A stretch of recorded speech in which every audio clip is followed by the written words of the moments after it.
국이 끓고 있습니다. 미역국입니다. 김이 모락모락 올라옵니다. 30대로 보이는 한 여자가 국 앞에 서 있습니다. 간병인 복장으로 보이는 깔끔한 흰 옷을 입고 있습니다. 여자는 주머니에서 작은 봉지를 꺼냅니다. 하얀 가루가 들어 있습니다. 주변을 살핍니다. 아무도 없습니다. 봉지를 엽니다. 국에 가루를 조금 털어 넣습니다. 젓가락으로 젓습니다. 가루가 녹고 흔적이 사라집니다. 여자는 차갑고 계산적인 미소를 짓습니다. 완벽해. 국을 그릇에 담고 상을 차립니다. 밥과 반찬도 놓습니다. 방으로 가져갑니다. 한 노인이 침대에 앉아 있습니다. 78세 할머니입니다. 이름은 김정순입니다. 여자가 환하게 웃습니다. 할머니 진지 드세요. 제가 정성껏 끓였어요. 정순 할머니는 고개를 끄덕입니다. 고맙구나, 수진아. 여자 이름은 최수진입니다. 정순 할머니의 간병인입니다. 6개월 전부터 함께 살고 있습니다. 수진은 할머니를 부축하며 식탁 앞에 앉힙니다. 숟가락을 쥐어줍니다. 할머니, 오늘 미역국이에요. 할머니가 좋아하시잖아요. 정순 할머니는 웃습니다. 그래, 고맙다. 수진은 옆에 앉습니다. 할머니가 국을 떠먹습니다. 한 숟가락, 두 숟가락, 세 숟가락. 그릇이 비워집니다. 맛있어. 다 드셨네요. 많이 드셔야 힘나시죠? 수진은 만족스럽게 봅니다. 그래. 고맙다. 할머니가 국을 다 드십니다. 밥도 먹습니다. 식사가 끝납니다. 30분쯤 지났을까? 정순 할머니 얼굴이 변합니다. 어지러운 표정을 지으며 손으로 이마를 짚습니다. 수진아. 내가 좀 어지럽구나. 머리가. 수진은 걱정스러운 표정을 짓습니다. 할머니 괜찮으세요? 침대에 누우세요. 할머니를 부축해 침대에 눕힙니다. 할머니는 눈을 감습니다. 머리가 무겁고 정신이 흐릿하구나. 수진은 할머니를 내려다봅니다. 미소가 사라집니다. 차가운 눈빛이 됩니다. 계획대로야. 그녀가 방을 나섭니다. 문을 닫고 복도를 걸어갑니다. 자기 방으로 들어가서는 서랍을 열고 노트를 껌내어 펼칩니다. 기록이 가득합니다. 1일차 마이너스 첫 투여, 효과 미미. 10일차 마이너스 어지럼증 시작. 30일차 마이너스 기억력 저하 관찰. 50일차 마이너스 보행 장애 시작. 80일차 마이너스 거의 완성 단계. 펜을 들고 오늘 날짜에 씁니다.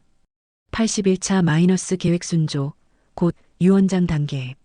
노트를 덮고 미소를 짓습니다. 조금만 더. 이것은 한 할머니의 이야기입니다. 천사 같은 간병인을 믿었던 할머니. 하지만 간병인은 악마였습니다. 매일 밤 독을 타서 먹였습니다. 정신을 흐리게 만들었습니다. 재산을 빼앗으려고, 유언장을 조작하려고, 그리고 결국 죽이려고 6개월 동안 서서히 조여왔습니다. 할머니는 알아챘을까요? 탈출할 수 있었을까요? 지금부터 그 소름 돋는 이야기를 시작합니다. 6개월 전이었습니다. 정순 할머니는 78세였습니다. 혼자 살고 있었습니다.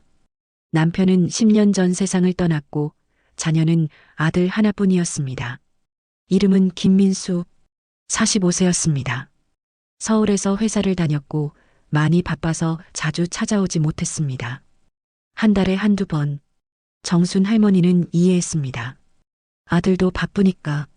할머니는 부천에서 혼자 작은 아파트에 살았습니다. 하지만 외롭지 않았습니다.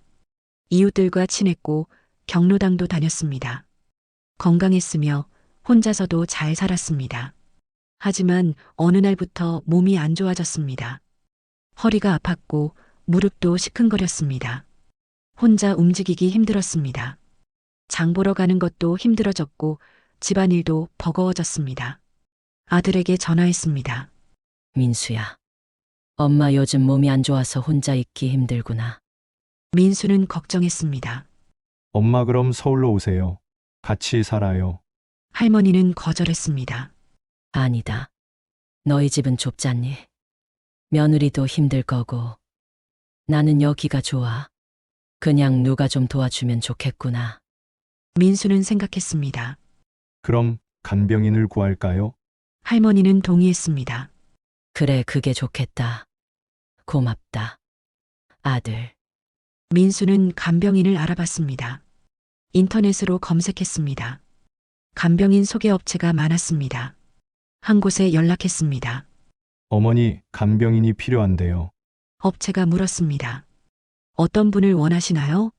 민수가 답했습니다. 성실하고 친절한 사람이요. 어머니를 잘 돌봐줄 수 있는 사람. 업체가 답했습니다. 좋은 분 소개해 드릴게요. 며칠 후 한 여자가 왔습니다. 최수진이었습니다. 33세였습니다. 얼굴이 예뻤습니다. 미소가 밝았습니다. 목소리가 부드러웠습니다. 안녕하세요. 저는 최수진이라고 합니다. 정순 할머니를 만났습니다. 할머니 안녕하세요. 제가 할머니 돌봐드릴게요. 정순 할머니는 호감이 갔습니다. 이쁘고 착해 보이는구나. 수진은 자기소개를 했습니다. 저는 간병인 경력 5년입니다. 여러 어르신들을 돌봐드렸어요. 자격증도 있어요. 민수는 자격증을 확인했습니다. 진짜였습니다. 요양보호사 자격증이었습니다. 경력도 확인했습니다. 이력서에 여러 곳이 적혀 있었습니다. 민수는 만족했습니다. 좋습니다. 그럼 어머니 부탁드릴게요. 수진은 환하게 웃었습니다. 네, 걱정 마세요. 최선을 다하겠습니다. 수진은 정순 할머니 집으로 들어왔습니다. 작은 방 하나를 쓰기로 하고 짐을 풀었는데 많지 않았습니다. 가방 하나뿐이었습니다. 첫날부터 열심히 일했고 할머니를 돌봤습니다. 아침 식사를 준비하고 집안 청소를 했으며 빨래도 했습니다. 식사 후에는 할머니 산책을 도왔고 약도 챙겨줬습니다. 정순 할머니는 만족했습니다. 수진이가 참 잘하네. 며칠 후 민수가 찾아왔습니다. 엄마 어때요? 수진 씨가 잘해줘요? 정순 할머니가 답했습니다. 아주 좋아. 정말 잘해주더라. 딸 같아. 민수는 안심했습니다. 다행이네요. 수지는 민수에게도 친절했습니다. 걱정 마세요. 제가 잘 모실게요. 민수는 고마워했습니다. 부탁드립니다. 그리고 서울로 돌아갔습니다. 한 달이 지났습니다. 수지는 정순 할머니를 완벽하게 돌봤습니다. 할머니는 수진을 좋아했습니다. 신뢰했습니다. 수진아. 너 참 착하구나. 수지는 웃으며 답했습니다. 할머니가 좋으세요. 두 사람은 가까워졌습니다. 할머니는 수진에게 속마음을 털어놨습니다. 아들이 바빠서 자주 못 와. 외로웠는데 내가 와서 좋아? 수지는 공감했습니다. 제가 있잖아요. 제가 딸처럼 모실게요. 할머니는 감동했습니다. 정말 고맙구나. 수지는 조금씩 할머니 재산에 관심을 보이기 시작했습니다. 할머니 혹시 은행 업무 누가 도와드려요? 할머니가 답했습니다. 아들이 가끔 도와주지. 수진이 말했습니다. 제가 도와드릴까요? 할머니가 편하실 것 같아서요. 할머니는 생각했습니다. 그래도 될까? 수지는 계속 말했습니다. 저 자격증도 있고 경험도 많아요. 할머니 업무 도와드릴 수 있어요. 할머니는 동의했습니다. 그래, 그럼 내가 도와주렴. 수지는 속으로 미소 지었습니다. 계획대로였습니다. 수지는 할머니 통장을 관리하기 시작했습니다. 연금을 받았습니다. 생활비를 관리했습니다. 병원비도 냈습니다. 할머니는 편했습니다. 일일이 신경 쓰지 않아도 됐습니다. 수진이 다 알아서 했습니다. 민수에게 전화했습니다. 민수야. 요즘 수진이가 엄마 은행 업무도 도와줘. 정말 고마운 애야. 민수는 기뻤습니다. 그래요? 수진 씨한테 잘해주세요. 하지만 민수는 몰랐습니다. 수진이 조금씩 할머니 돈을 빼돌리고 있다는 것을. 처음에는 작은 금액이었습니다. 10만 원, 20만 원, 생활비라고 했습니다. 영수증을 위조했습니다. 할머니는 의심하지 않았습니다. 수진을 믿었습니다. 한 달에 50만 원씩 빼돌렸습니다. 3개월이 지나니 150만 원이 됐습니다. 할머니는 몰랐습니다. 수진은 더 대담해졌습니다. 할머니 명의로 대출을 받았습니다. 500만 원. 할머니 도장을 몰래 찍었습니다. 할머니는 알지 못했습니다. 수진은 그 돈을 자기 통장으로 옮겼습니다. 쉬었습니다. 할머니는 아무것도 확인하지 않았습니다. 수진을 전적으로 믿었습니다. 하지만 수진은 여기서 멈추지 않았습니다. 더 큰 것을 노렸습니다. 할머니 재산 전부를. 할머니는 집이 있었습니다. 시가 3억 원 정도였습니다. 예금도 있었습니다. 1억 원, 총 4억이 넘었습니다. 수진은 그것을 노렸습니다. 어떻게 할까? 수진은 계획을 세웠습니다. 유언장을 만들어야 했습니다. 할머니 명의로 수진에게 재산을 물려준다는 내용. 하지만 할머니가 그런 유언장을 쓸 리 없었습니다. 아들이 있는데. 그럼 어떻게 할까? 수진은 방법을 알고 있었습니다. 할머니 정신을 흐리게 만드는 것, 판단력을 잃게 하는 것, 그럼 유언장을 쓰게 할 수 있었습니다. 아니면 위조할 수도 있었습니다. 어떻게 정신을 흐리게 만들까? 수진은 약을 생각했습니다. 수면제, 진정제, 조금씩 과다 투여하면 정신이 혼미해졌습니다. 하지만 의사 처방이 필요했습니다. 수진은 다른 방법을 찾았습니다. 인터넷으로 검색했습니다. 정신을 흐리게 하는 물질, 여러 가지가 나왔습니다. 수진은 한 가지를 선택했습니다. 구하기 쉬웠습니다. 합법적이었습니다. 하지만 과다 복용하면 위험했습니다. 환각, 창란, 의식 저하. 수진은 그것을 샀습니다. 온라인으로 배송받았습니다. 작은 봉지에 담긴 하얀 가루였습니다. 수진은 그날 밤부터 시작했습니다. 할머니 저녁국에 가루를 조금 탔습니다. 할머니는 모르고 먹었습니다. 30분 후 어지럽다고 했습니다. 수진은 침대에 눕혔습니다. 할머니는 깊이 잠들었습니다. 다음 날 아침 할머니는 개운하지 않았습니다. 머리가 무거웠습니다. 수진아, 나 어젯밤에 이상했어. 기억이 잘 안 나. 수진은 걱정하는 척했습니다. 할머니 괜찮으세요? 병원 가보실래요? 할머니는 고개를 저었습니다. 아니야. 그냥 피곤한가 봐. 수진은 안심시켰습니다. 그럼 오늘 푹 쉬세요. 매일 밤 같은 일이 반복됐습니다. 수진은 국에 가루를 탔습니다. 할머니는 먹었습니다. 어지러워했습니다. 잠들었습니다. 일주일이 지나자 할머니 상태가 달라졌습니다. 낮에도 멍했습니다. 집중력이 떨어졌습니다. 말이 어눌해졌습니다. 기억력도 나빠졌습니다. 아침에 뭘 먹었는지 기억 못했습니다. 방금 한 말을 또 했습니다. 수지는 걱정하는 척했습니다. 할머니 많이 안 좋으신 것 같아요. 병원 가봐야 할 것 같아요. 할머니도 불안했습니다. 그래야 할 것 같구나. 나 요즘 이상해. 수지는 할머니를 병원에 데려갔습니다. 의사가 검사했습니다. 혈액 검사, 뇌 검사, 결과를 봤습니다. 특별한 이상은 없습니다. 다만 나이가 있으시니 자연스러운 노화 현상일 수 있습니다. 수지는 속으로 안도했습니다. 들키지 않았습니다. 의사는 약을 처방했습니다. 영양제와 혈액순환제. 수지는 받았습니다. 하지만 할머니에게 주지 않았습니다. 대신 자기가 가져온 가루를 계속 탔습니다. 할머니는 점점 나빠졌습니다. 한 달이 지났습니다. 할머니는 혼자 걷기 힘들었습니다. 화장실도 수진 도움을 받아야 했습니다. 밥도 제대로 못 먹었습니다. 숟가락을 떨어뜨렸습니다. 수진이 먹여줬습니다. 할머니는 의존했습니다. 수진 없이는 아무것도 못했습니다. 정신도 흐릿했습니다. 대화가 어려웠습니다. 같은 질문을 반복했습니다. 여기가 어디지? 수진아, 너는 누구니? 수진은 대답했습니다. 할머니, 저 수진이에요. 할머니 집이에요. 할머니는 고개를 끄덕였습니다. 아, 그래. 5분 후 또 물었습니다. 여기가 어디야? 수지는 참았습니다. 계획대로였습니다. 할머니가 이 정도면 됐습니다. 이제 유언장을 만들 때였습니다. 수지는 유언장을 준비했습니다. 인터넷으로 양식을 찾았습니다. 내용을 썼습니다. 나 김정수는 정신이 온전한 상태에서 이 유언장을 작성한다. 내 모든 재산을 최수진에게 물려준다. 집과 예금 모두도.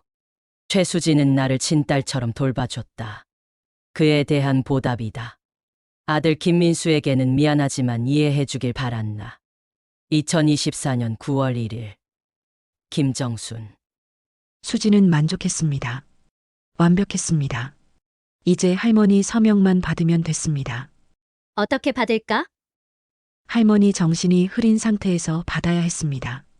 그럼 나중에 문제가 생겨도 할머니가 정신이 없었다고 할 수 있었습니다. 그날 저녁 수지는 평소보다 많은 양을 탔습니다. 할머니가 먹었습니다. 30분 후 할머니는 거의 의식이 없었습니다. 눈은 떠 있었지만 초점이 없었습니다. 수지는 유언장을 꺼냈습니다. 할머니 앞에 놓았습니다. 펜을 쥐어줬습니다. 할머니, 여기 서명해 주세요. 할머니는 멍하니 봤습니다. 뭐라고? 수지는 친절하게 말했습니다. 할머니 건강 서류예요. 서명만 해주시면 돼요. 할머니는 고개를 끄덕였습니다. 어디에? 수지는 손을 잡고 서명란으로 이끌었습니다. 여기요. 할머니는 휘갈겨 썼습니다. 김정순. 글씨가 흐릿했습니다. 하지만 알아볼 수 있었습니다. 수지는 미소 지었습니다. 성공했습니다. 유언장이 완성됐습니다. 이제 할머니가 죽으면 모든 재산이 수진 것이 됐습니다. 하지만 문제가 있었습니다. 할머니가 죽어야 했습니다. 어떻게 죽일까? 수지는 고민했습니다. 사고처럼 보여야 했습니다. 자연사처럼 보여야 했습니다. 독극물 과다 투여. 그럼 심장마비로 보일 수 있었습니다. 할머니 나이가 많으니까 의심받지 않을 것입니다. 수지는 결심했습니다. 이번 주 안에 끝내기로. 하지만 그 전에 예상치 못한 일이 벌어졌습니다. 아들 민수가 찾아온 것입니다. 갑자기 예고 없이. 수지는 당황했습니다. 민수 씨 왜 갑자기? 민수는 심각한 표정이었습니다. 어머니 뵈러 왔어요. 요즘 전화가 이상해서요. 수지는 긴장했습니다. 이상하다니요? 민수가 설명했습니다. 어머니랑 통화하면 말이 어눌하시고 기억도 못 하시고 걱정돼서 왔어요. 수지는 변명했습니다. 아, 할머니 요즘 몸이 안 좋으세요. 병원도 다녀왔는데 노화 현상이래요. 민수는 의심스러웠습니다. 노화 현상? 그렇게 갑자기? 전에는 멀쩡하셨는데. 수지는 침착하게 답했습니다. 나이 드시면 그럴 수 있어요. 걱정 마세요. 제가 잘 모시고 있어요. 민수는 어머니 방으로 갔습니다. 정순 할머니가 누워 있었습니다. 눈을 감고 있었습니다.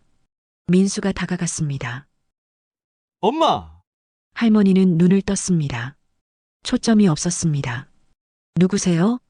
민수는 충격받았습니다. 엄마! 나야! 민수! 할머니는 멍하니 봤습니다. 민수. 누구야? 민수는 가슴이 무너졌습니다. 엄마가 자기를 못 알아봤습니다. 몇 달 만에 이렇게 될 수 있나? 민수는 수진을 불렀습니다. 수진 씨, 어머니가 왜 이렇게 됐어요? 수진은 안타까운 표정을 지었습니다. 저도 걱정이에요. 병원도 다녔는데 특별한 이상은 없대요. 그냥 급격히 노화가 진행되는 것 같아요. 민수는 믿기지 않았습니다. 뭔가 이상했습니다. 너무 빨랐습니다. 민수는 병원에 데려가기로 했습니다. 큰 병원으로 정밀 검사를 받아야 했습니다. 다음 날 민수는 할머니를 서울대학병원으로 데려갔습니다. 수진도 함께 갔습니다. 의사가 할머니를 검사했습니다. 혈액 검사, MRI, CT, 여러 가지를 했습니다. 결과가 나왔습니다. 의사가 민수를 불렀습니다. 수지는 밖에서 기다렸습니다. 의사가 말했습니다. 혈액에서 이상한 물질이 검출됐습니다. 민수는 놀랐습니다. 무슨 물질인데요? 의사가 설명했습니다. 진정 작용을 하는 물질입니다. 과다 복용하면 의식 저하와 착란을 일으킵니다. 민수는 경악했습니다. 그럼 누가 엄마한테 그런 걸 먹인 건가요? 의사가 조심스럽게 말했습니다. 본인이 복용했을 수도 있고 누군가 투여했을 수도 있습니다. 확인이 필요합니다. 민수는 바로 깨달았습니다. 수진이었습니다. 수진이 엄마한테 뭔가 먹인 것입니다. 왜? 무슨 목적으로? 민수는 경찰에 신고하려 했습니다. 하지만 증거가 필요했습니다. 수진이 직접 투여했다는 증거. 민수는 생각했습니다. 탐정을 고용하기로 병원을 나왔습니다. 수진에게 아무 말도 하지 않았습니다. 그냥 어머니 상태가 좀 나아졌다고만 했습니다. 치료받으면 나을 거래요. 수진은 안도한 척했습니다. 다행이에요. 하지만 속으로는 불안했습니다. 병원에서 뭔가 발견한 건 아닐까? 민수 표정이 이상했습니다. 수진은 조심해야 했습니다. 민수는 서울로 돌아갔습니다. 즉시 탐정사무소에 연락했습니다. 민간 탐정이었습니다. 이름은 박철수, 40대였습니다. 경력이 많았습니다. 민수는 상황을 설명했습니다. 어머니, 간병인을 조사해 주세요. 뭔가 수상해요. 철수는 알겠다고 했습니다. 자세한 정보를 주세요. 민수는 수진에 관한 모든 정보를 줬습니다. 이름, 나이, 주민번호, 이력서. 철수는 조사를 시작했습니다. 며칠 후 철수는 민수를 만났습니다. 충격적인 정보를 가지고 왔습니다. 최수진에 대한 것이었습니다. 철수가 서류를 보여줬습니다. 최수진 과거 범죄 기록입니다. 민수는 놀랐습니다. 범죄 기록이요. 철수가 설명했습니다. 최수진은 과거에 여러 번 간병인으로 일했습니다. 하지만 매번 문제가 있었습니다. 첫 번째, 피해자. 2018년 80세 할아버지.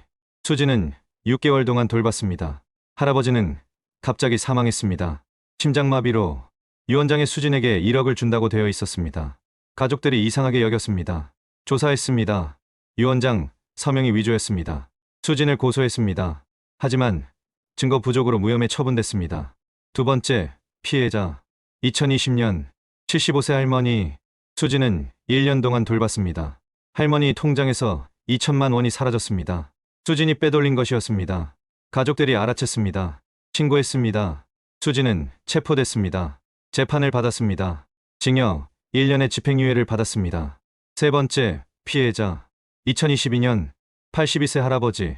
수진은 8개월 동안 돌봤습니다. 할아버지가 갑자기 쓰러졌습니다. 병원으로 옮겼습니다. 독극물 중독이었습니다. 수진을 조사했습니다. 하지만 증거가 없었습니다. 수진은 부인했습니다. 결국 혐의 없음으로 풀려났습니다. 민수는 경악했습니다. 이런 사람이었다니. 철수가 계속 말했습니다. 최수진은 연쇄 범죄자입니다. 노인들을 표적으로 삼습니다. 돈을 빼돌립니다. 유언장을 위조합니다. 심지어 살해하기도 합니다. 하지만 매번 증거 부족으로 처벌받지 않았습니다. 영리합니다. 계획적입니다. 민수는 분노했습니다. 이런 사람한테 엄마를 맡긴 거구나. 철수가 말했습니다. 지금도 어머니한테 같은 짓을 하고 있을 겁니다. 빨리 막아야 합니다. 민수는 즉시 부천으로 갔습니다. 민수는 어머니 집에 도착했습니다. 저녁 시간이었습니다. 초인종을 눌렀습니다. 수진이 문을 열었습니다. 민수 씨. 어떻게 오셨어요? 민수는 차갑게 답했습니다. 어머니 뵈러 왔어요. 들어갔습니다. 정순 할머니는 침대에 누워 있었습니다. 민수가 다가갔습니다. 엄마, 할머니는 눈을 떴습니다. 여전히 초점이 없었습니다. 민수는 수진을 돌아봤습니다. 오늘 어머니 드신 거 뭐예요? 수진은 당황했습니다. 예. 저녁으로 미역국이랑 밥 드셨어요. 민수가 물었습니다. 국 어디 있어요? 수진은 더 당황했습니다. 왜요? 민수는 단호하게 말했습니다. 보여주세요. 수진은 어쩔 수 없었습니다. 부엌으로 갔습니다. 냄비에 국이 남아 있었습니다. 민수는 국을 받습니다. 수진을 받습니다. 이 국에 뭘 탔어요? 수진은 부인했습니다. 아무것도 안 탔어요. 그냥 미역국이에요. 민수는 소리쳤습니다. 거짓말 마세요. 당신 과거 다 알아요. 연쇄 범죄자잖아요. 수진은 얼굴이 하얗게 질렸습니다. 민수가 계속 말했습니다. 어머니한테 독국물 먹였죠? 정신 흐리게 만들려고? 재산 빼앗으려고? 수진은 뒤로 물러났습니다.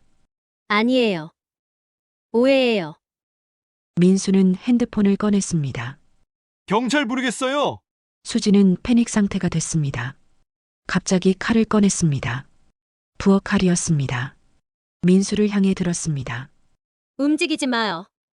민수는 놀랐습니다. 뒤로 물러났습니다. 수진은 칼을 들고 다가왔습니다. 눈빛이 변했습니다.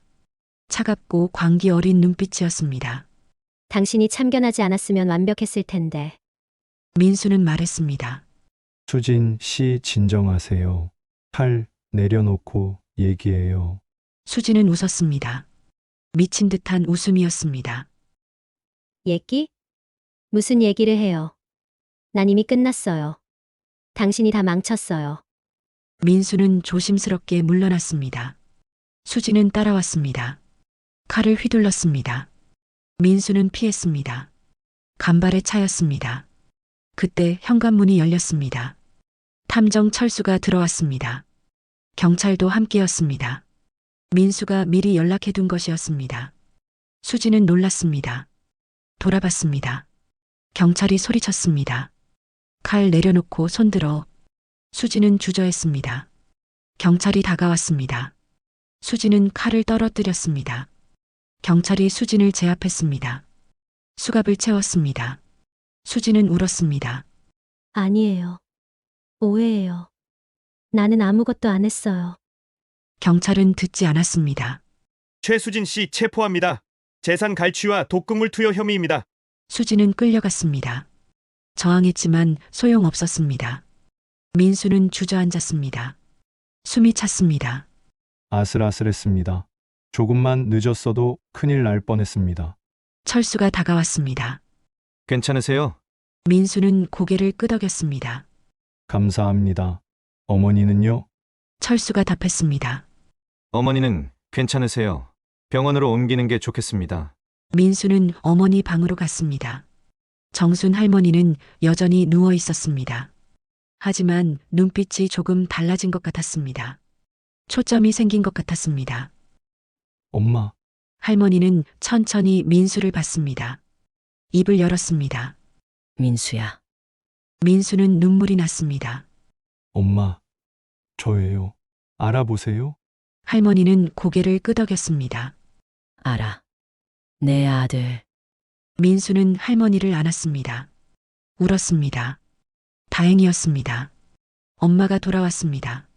정순 할머니는 병원에 입원했습니다. 치료를 받았습니다. 독극물을 배출하는 치료, 영양 공급, 물리치료. 한 달이 걸렸습니다. 천천히 회복됐습니다. 정신이 맑아졌습니다. 말도 또렷해졌습니다. 민수를 알아봤습니다. 기억도 돌아왔습니다. 수진에 대한 기억도. 할머니는 말했습니다. 수진이가 매일 밤 국에 뭔가 탔어. 나도 이상하다 싶었는데 말을 못했어. 정신이 없었거든. 민수는 미안했습니다. 제가 더 일찍 알아챘어야 했는데. 할머니는 고개를 저었습니다. 아니야. 내 잘못이 아니야. 수진이가 너무 교묘했어. 할머니는 퇴원했습니다. 하지만 집으로 돌아가지 않았습니다.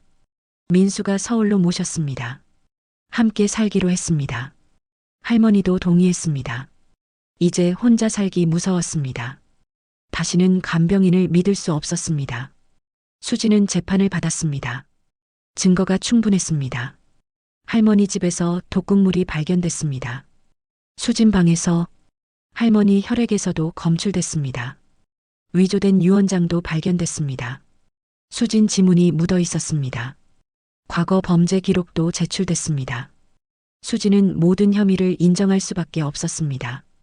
재산 갈취, 독극물 투여, 유언장 위조, 살인 미수, 과거 범죄들도 다시 조사됐습니다. 증거들이 발견됐습니다. 피해자가 5명이나 됐습니다. 그중 2명은 사망했습니다. 수진 때문에 판결이 나왔습니다. 징역 20년. 수진은 고개를 숙였습니다. 항소하지 않았습니다. 교도소로 갔습니다. 정순 할머니는 민수 집에서 살았습니다. 며느리가 잘 대해줬습니다. 손주들도 좋아했습니다. 할머니는 행복했습니다. 하지만 트라우마가 남았습니다. 밤마다 악몽을 꿨습니다. 수진이 나타나는 꿈, 국에 독을 타는 꿈, 깨어나면 온몸이 땀으로 젖어 있었습니다. 심리 상담을 받았습니다. 조금씩 나아졌습니다. 하지만 완전히 회복되지는 않았습니다. 상처가 깊었습니다. 2년이 지났습니다. 정순 할머니는 80세가 됐습니다. 여전히 민수 집에서 살고 있습니다. 건강을 되찾았습니다. 손주들과 놀았습니다. 웃음도 돌아왔습니다. 하지만 간병인에 대한 공포는 남아 있습니다. 다시는 남을 믿지 않겠다고 했습니다. 민수는 이해했습니다. 그럴 만했습니다. 할머니는 다른 노인들에게 경고했습니다. 경로당에 가서 이야기했습니다. 간병인 조심하세요. 아무리 친절해도 믿으면 안 돼요. 제대로 조사하세요. 과거 경력, 범죄 기록, 모든 거. 그리고 혼자 맡기지 마세요. 가족이 항상 확인해야 해요. 통장도 확인하고 약도 확인하고. 이상한 증상 있으면 바로 병원 가세요. 노인들은 고개를 끄덕였습니다. 할머니 이야기를 듣고 무서워했습니다. 우리도 조심해야겠다고. 할머니는 그것만으로도 의미가 있다고 생각했습니다. 한 명이라도 더 조심한다면, 피해를 막을 수 있다면, 민수는 간병인 업계 개선을 위해 목소리를 냈습니다. 정부에 건의했습니다. 간병인 자격 요건을 강화해야 한다고, 범죄 경력 조회를 의무화해야 한다고, 정기적인 감독이 필요하다고. 정부는 귀 기울였습니다. 법을 개정하기 시작했습니다. 간병인 등록제가 강화됐습니다. 범죄 경력이 있으면 자격을 주지 않았습니다. 정기 교육도 의무화됐습니다. 감독기관도 만들어졌습니다. 변화가 일어났습니다. 민수는 보람을 느꼈습니다. 어머니 고통이 헛되지 않았습니다. 다른 노인들을 보호할 수 있게 됐습니다. 오늘도 정순 할머니는 손주들과 놉니다. 웃으며 이야기합니다. 밥도 잘 먹습니다. 산책도 갑니다. 평범한 하루입니다. 하지만 할머니는 압니다. 이 평범함이 얼마나 소중한지. 거의 잃을 뻔했습니다. 수진 때문에. 천사 같던 간병인. 하지만 악마였습니다. 6개월 동안 독을 먹였습니다. 정신을 흐리게 만들었습니다. 재산을 빼앗으려 했습니다. 죽이려 했습니다. 하지만 실패했습니다. 아들이 알아챘습니다. 탐정이 조사했습니다. 진실이 드러났습니다. 할머니는 살았습니다. 탈출했습니다. 지금 여기 있습니다. 할머니는 생각합니다. 운이 좋았다고. 민수가 의심하지 않았으면, 탐정을 고용하지 않았으면, 지금 여기 없었을 거라고, 죽었을 거라고. 할머니는 감사합니다. 살아있다는 것에, 가족과 함께 있다는 것에. 할머니는 계속 경고할 것입니다. 다른 노인들에게 조심하라고, 믿지 말라고, 확인하라고. 이것은 한 할머니의 이야기였습니다. 천사 같은 간병인을 믿었던 할머니. 하지만 간병인은 악마였습니다. 연쇄 범죄자였습니다. 5명의 노인을 속였습니다. 2명을 죽였습니다. 정순 할머니도 표적이 됐습니다. 6개월 동안 독을 먹었습니다. 정신이 흐려졌습니다. 재산을 빼앗길 뻔했습니다. 죽을 뻔했습니다. 하지만 살았습니다. 아들이 구했습니다. 탐정이 진실을 밝혔습니다. 간병인은 체포됐습니다. 20년형을 받았습니다. 할머니는 회복했습니다. 가족과 행복하게 삽니다. 하지만 상처는 남았습니다. 트라우마는 평생 갑니다. 여러분도 조심하세요. 간병인을 함부로 믿지 마세요. 아무리 친절해도, 아무리 잘해줘도 제대로 조사하세요. 과거 경력, 범죄 기록, 추천서, 모든 것, 가족이 항상 확인하세요. 통장, 약, 건강 상태, 이상한 증상 있으면 바로 병원 가세요. 혈액 검사하세요. 독극물 검사하세요. 의심하세요. 너무 친절하면, 너무 많이 요구하면, 재산 이야기 꺼내면 경계하세요. 신고하세요. 그래야 살아남습니다. 정순 할머니처럼 이 이야기가 여러분께 경고가 되기를 바랍니다. 조심하세요.